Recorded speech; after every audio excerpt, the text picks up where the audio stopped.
While Asheville may be known today for its assortment of hipsters, tourists, and beer drinkers, what many may be unaware of are the mysterious connections that exist between its storied history and the supernatural. Although Asheville has always been known as a spiritually vibrant place, its local tales and family ancestries have become lost in its recent transition into a tourist city for the public. Asheville is also known for its deep-seated roots in the Civil War, as many of the Confederate armies had set up their bases, and a number of the battles were fought in the local area, including the Battle of Asheville, which was had in April of 1865, at the very same location as where UNCA stands today. With such a diverse history involved with the city, this documentary series will serve to explore some of its regional folklore to provide the perspectives of those who once grew up and lived in the area. In this episode, we will be revisiting some of the more famous local places that are commonly known for their oral traditions, along with the paranormal events associated with them.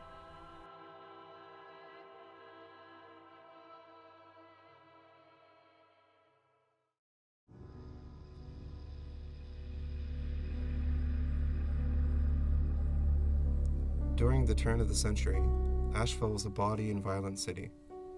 Men from nearby logging camps and other industries would flood into town on the weekends in search of booze, babes, and a good time. There was more than enough tourism to keep the brothels and the bars open late into the night, so the liquor flowed freely and virtue was easily bought and sold. Dr. Jamie Smith, a physician who practiced in Asheville towards the end of the 19th century, enjoyed the pleasures of Asheville just as everyone else, and most of all, he enjoyed the success he found while treating the social disease which accompanied the city's good times. Sexually transmitted diseases and bar brawl injuries were his most common patients. But he also participated in his fair share of debauchery, and his life came to an end while trying to enjoy it. Late one night in 1902, Dr. Smith walked into a bar called Broadway's Tavern located in Chicken Alley. In a typical case of wrong time, wrong place, he just so happened to stumble into the middle of a vicious bar brawl. He tried to break it up, but was instead stabbed in the heart by one of the men and died instantly. His murderer was never caught, and Broadway's Tavern burned to the ground just a year after his death. Since that night, there have been reports of people seeing a strange figure walking through the alley late at night. They describe it as a shadowy figure, a man wearing a long black duster coat and a black wide-brimmed hat. He carries an old-fashioned physician's bag and a cane with a silver head. People who live in the alley often report hearing the tip of the cane tapping along the pavement as he walks. And many believe this to be the ghost of Dr. Jamie Smith, still trying to stop the fatal fight which broke out that night. Others say he still just wants a drink. Whatever the reason, his ghost has been described with incredible consistency for over 100 years, so it's safe to say that he's not just a folk tale, and that he's most definitely here to stay.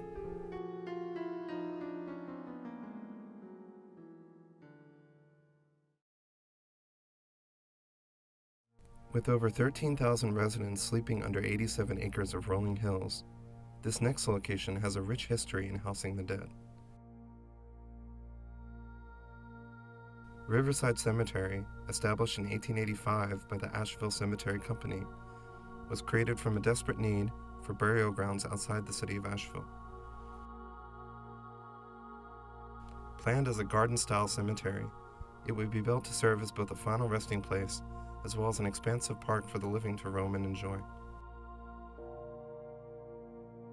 A majority of the older graves in Riverside Cemetery are home to deceased residents that had been moved as many as 3 times before finding solace in the cemetery, allowing the land to become a breeding ground for spirits who aren't at rest.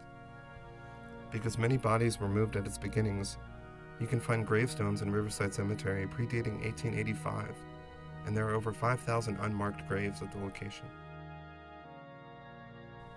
Several Confederate generals have found their final resting place in the cemetery's walls, and it has been said that on particularly eerie nights, one can hear the sounds of a battle in the distance. Gunfire and cannons exploding into the still air. Some have even witnessed shadowy figures forming lines like soldiers ready for combat.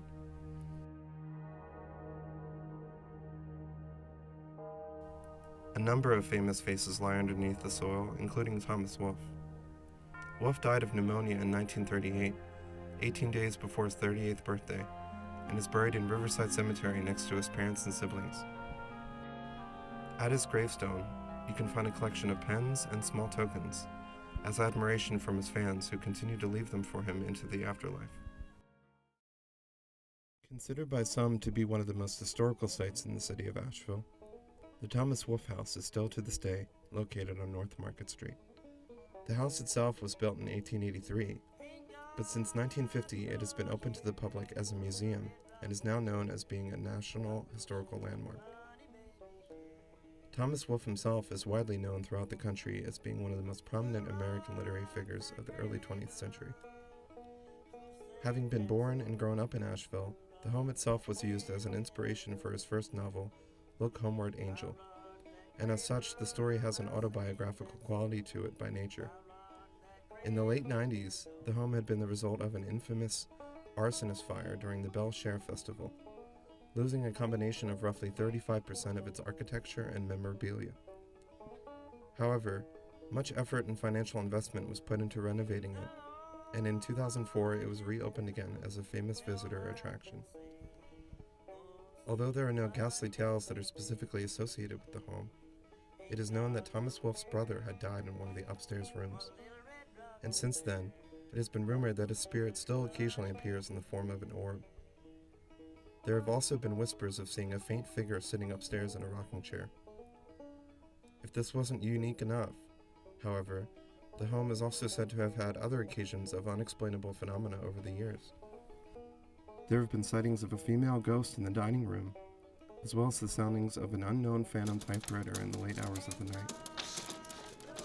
All of these miscellaneous and unrelated anecdotes add a mysterious aura to the Wolfe family and their home, and offer an alternative interpretation of their rich history that you won't get on your average tourist visit.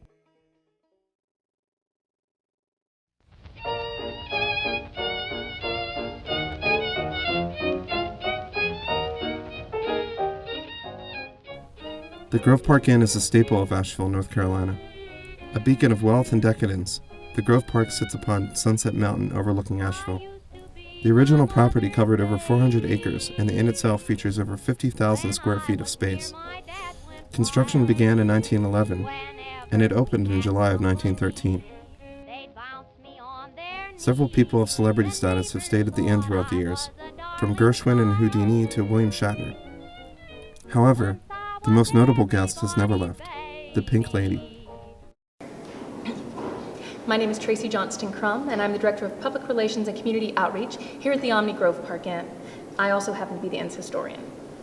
I was asked questions about the Pink Lady, and we actually get many questions about the Pink Lady throughout the year, from guests, from journalists, from students, well, pretty much everybody, even employees, to tell you the truth. So let me tell you what's real. What do we know is that in 1920, a young woman jumped, was pushed, or simply fell from the 5th floor balcony of this room, which is the Palm Court, to the 3rd floor, which is where we're standing, and lost her life. She was rolled into a carpet and removed from property. That's fact. That's what we know. However, there's been an inordinate amount of conjecture about her for years. Many people have claimed that she was Zelda Fitzgerald because Fitzgerald stayed here in 35 and 36, but Zelda did dine here in 36, but she never stayed here, so it's not Zelda. One famous testament came from a doctor who stayed with his family for a few nights.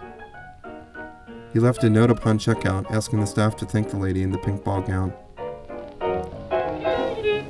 Lots of people have encounters with her.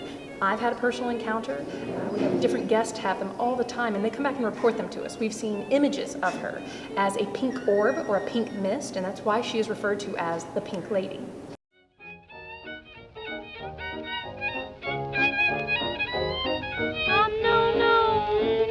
Nobody's baby. I just wonder why. Each night and day, I pray the Lord up above to please send me down some sweet somebody to love, because nobody wants. So my personal experience was during F. Scott Fitzgerald weekend. I was coming out of room 441, and it happens to be right next to one of our 3-sided elevators. As I backed out of the room carrying props and so forth, because we do decorate the room appropriately to Fitzgerald's time, and during his stay. So I'm backing out of the room, and someone put their hand on the back of my spine and helped me out of the room, guided me out of the room because I simply could not see. I naturally assumed it was the elevator operator. When I turned around to say thank you, there was no one there. And it wasn't a brush, it wasn't a light touch, it wasn't a feeling. Someone put their hand on the base of my spine. Nobody's baby. The Pink Lady has been blamed for lights, air conditioners, and other electrical devices turning on and off by themselves, and rearranging items in rooms.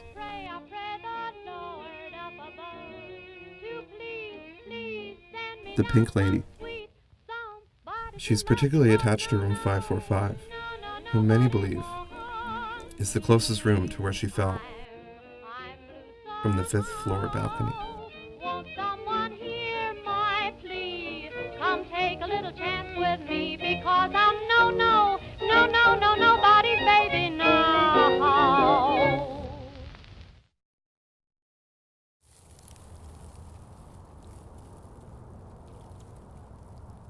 Helen, are you with us? Can you hear us speaking to you?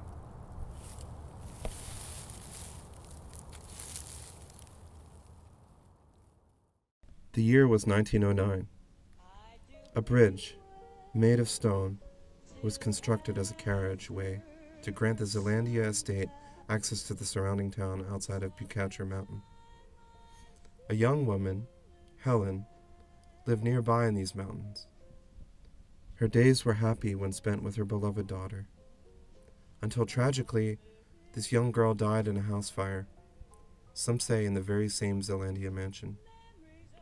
The loss of her daughter was an unbearable pain. The absence of love forever left her heart stained. A young mother with nothing left to live for ended her life on top of a steep mountain bridge. Upon hanging herself, her spirit has always lived. Helen is alive in these mountains, her heart laid to rest on a bridge. She appears in a long, flowing white gown. She passes on the road underneath, and the land up top. She has only one question for you. Have you seen my daughter?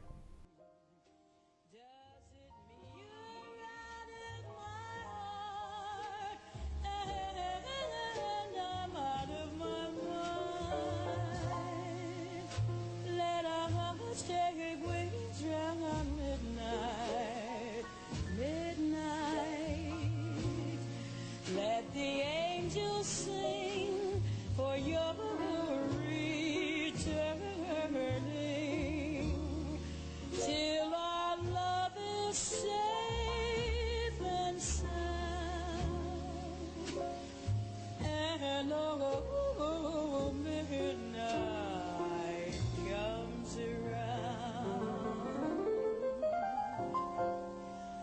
Feeling sad really gets bad round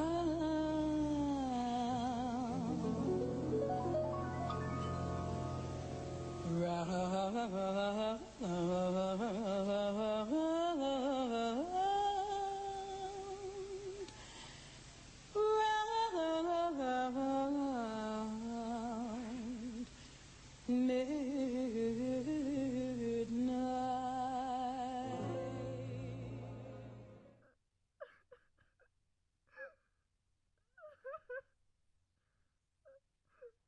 She is the dirt and the roots, the howling wind, the dancing trees, and the eerie silence.